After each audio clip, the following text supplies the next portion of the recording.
GS, GHPS, NES colony ಹೊಳಲ್ಕೆರೆಯಲ್ಲಿ ಸಹ ಶಿಕ್ಷಕರಾಗಿ ಕರ್ತವ್ಯವನ್ನು ನಿರ್ವಹಿಸ್ತಾ ಇದ್ದೇನೆ.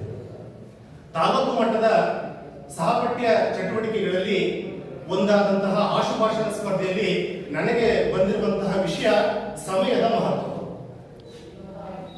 ಇಂಗ್ಲಿಷಲ್ಲಿ ಒಂದು ಮಾತಿದೆ, time and tide wait for ನನ್.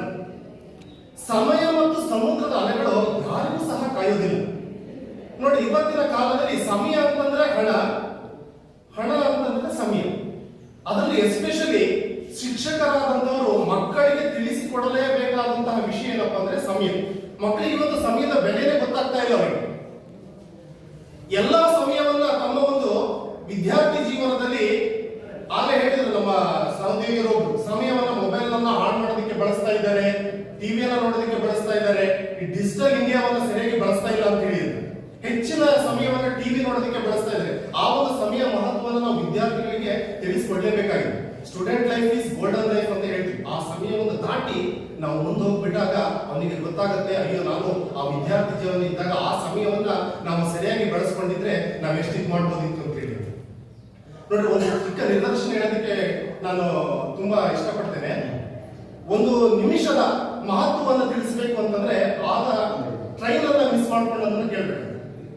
ಅದೇ ನಾವು ಒಂದು ಗಂಟೆಯನ್ನ ಸಮಯದ ಮಹತ್ವವನ್ನ ತಿಳ್ಕೋಬೇಕು ಅಂತಂದ್ರೆ ದೂರದ ಊರಿಗೆ ಹೋಗಿ ಅಲ್ಲಿ ಅಡ್ಡಾಡ್ ಬಂದವನ್ನ ತಿಳ್ಕೋಬೇಕಾಗಿರುತ್ತೆ ಅಂತ ಹೇಳಿ. ಈ ರೀತಿಯಾಗಿ ಸಮಯವನ್ನ ನಾವು ತುಂಬಾ ಮಹತ್ವವನ್ನ ಕೊಡಬೇಕಾಗಿದೆ. ನಮ್ಮ ವಿದ್ಯಾರ್ಥಿಗಳಿಗೆ ಈ ಸಮಯವನ್ನು ನಾವು ಅಚ್ಚುಕಟ್ಟಾಗಿ ತಿಳಿಸಬೇಕಾಗಿದೆ. ನೋಡಿ, ಇವತ್ತು ಎಷ್ಟೋ ಜನ ಆತ್ಮಹತ್ಯೆಯನ್ನು ಮಾಡ್ಕೊಳ್ತಾ ಇದ್ದಾರೆ. ಅದಕ್ಕೆ ಕಾರಣ ಏನಪ್ಪ ಅಂದ್ರೆ ಅವ್ರಿಗೆ ಶಿಸ್ತಿರಲ್ಲ. ಶಿಸ್ತು ಬೇಕು ಅಂದ್ರೆ ಸಮಯವನ್ನು ತಿಳಿಸಬೇಕು. ನೋಡಿ, ಇವತ್ತು SLC ವಿದ್ಯಾರ್ಥಿಗಳಿಗೆ ನಾವು ಬೆಳಗ್ಗೆ ಓದ್ತಾ ಇರೋದ್ರ ವಾಟ್ಸ್ಆಪ್ ಹಾಕಿ ಅಂತ ಹೇಳ್ತೀವಿ. ಯಾಕಂದ್ರೆ ಅವರಿಗೆ ಸಮಯದ ಮಹತ್ವ ಗೊತ್ತಾಗಬೇಕು ಅಂತ ಹೇಳಿ. ಬೆಳಿಗ್ಗೆ 5 ಗಂಟೆಗೆ ಎದ್ದೇಳೋದ್ರಿಂದ ರಾತ್ರಿ ಮಲಗೋ ತನಕ ಸಮಯದ ಮಹತ್ವವನಿಗೆ ಗೊತ್ತಾಗಲೇಬೇಕು ಅಂತಂದ್ರೆ ನಾವು ಶಿಕ್ಷಕರಾದ ಸಮಯ ಮಹತ್ವವನ್ನು ನಾವು ತಿಳಿಸಲೇಬೇಕಾಗಿದೆ. ಹಾಗಾಗಿ ವಿದ್ಯಾರ್ಥಿಗಳು ಹೆಚ್ಚು ಪಾಸ್ ಆಗಬೇಕು, ರ್ಯಾಂಕ್ ಅನ್ನು ತೆಗಿಬೇಕು ಅಂತಂದ್ರೆ ಈ ಸಮಯ ತುಂಬಾ ಮಹತ್ವವಾಗಿದೆ. ನಮ್ಮ ಶಿಕ್ಷಕರ ಪಾತ್ರ ಅಚ್ಚುಕಟ್ಟಾಗಿದೆ.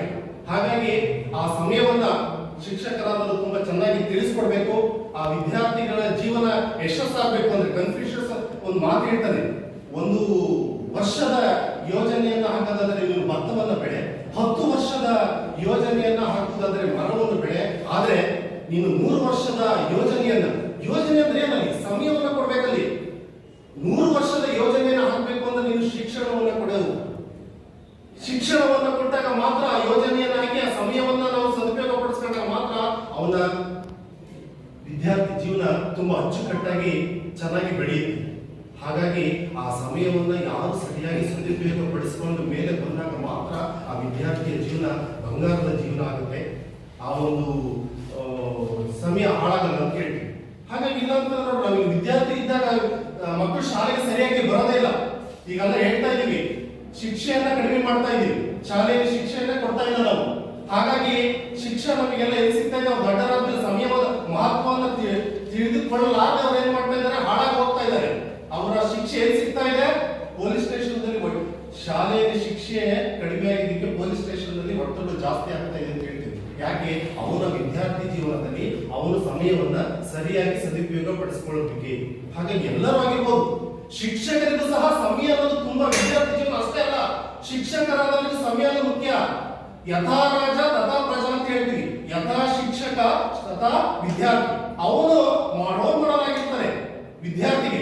ಅವನು ಸಮಯವನ್ನ ಸರಿಯಾಗಿ ಅವನು ಮುಂಚಿತವಾಗಿ ಬಂದು ಎಲ್ಲರೂ ಸಹ ತಿಳಿಸ್ಕೊಟ್ಟಾಗ ಅವನು ಒಂದು ರೋಲ್ ಮಾಡೆಲ್ ಆಗಿದ್ದಾಗ ಅವನು ಸಮಯವನ್ನು ಹೇಗೆ ಉಪಯೋಗಿಸ್ಕೊಳ್ತಾ ಇದ್ದಾನೆ, ಮಕ್ಕಳಿಗೆ ಯಾವ ರೀತಿ ಬೋಧಿಸ್ತಾ ಇದ್ದಾಗ ಅವನು ಆಟೋಮೆಟಿಕ್ ಆಗಿ ವಿದ್ಯಾರ್ಥಿಗಳಿಗೆ ಏನಾಗಿರ್ತಾನೆ, ಮಾಡೆಲ್ ಆಗಿರ್ತಾನೆ. ಹಾಗಾಗಿ ಶಿಕ್ಷಕನು ಸಹ ತನ್ನ ಸಮಯವನ್ನ ಅಚ್ಚುಕಟ್ಟಾಗಿ ಬಳಸಿಕೊಂಡು ತನ್ನ ಜ್ಞಾನಾರ್ಜನೆಗಾಗಿ, ನಾವು ಎಷ್ಟೋ ಜನ ನೋಡಿ, ನಾವೆಲ್ಲ ಸಮಯವನ್ನು ನಾವು ವಿದ್ಯಾರ್ಥಿಗೆ ಅಷ್ಟೇ ದೂಷಿಸಬಾರ್ದು. ಶಿಕ್ಷಕರಾದವರು ಸಹ ನಾವು ಸಮಯವನ್ನು ಎಲ್ಲಿ ಕಳೀತಾ ಇದೀವಿ ಅಂತ ಗೊತ್ತು.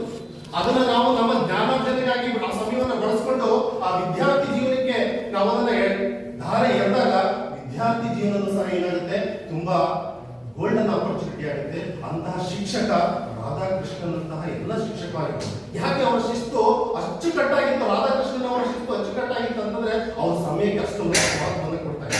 ಹಾಗಾಗಿ ಎಲ್ಲ ಶಿಕ್ಷಕರು ಮತ್ತು ವಿದ್ಯಾರ್ಥಿಗಳು ಸಮಯವನ್ನ ನೋಡಿ ಮತ್ತೆ ಆ ಸಮಯ ಸಿಗೋದಿಲ್ಲ. ಹಾಗಾಗಿ ಸಮಯಕ್ಕೆ ಎಲ್ಲರೂ ಮಹತ್ವವನ್ನು ಕೊಟ್ಟು ನಾವು ಎಲ್ಲರೂ ಬೆಳೆಯೋಣ ಅಂತ ಹೇಳಿ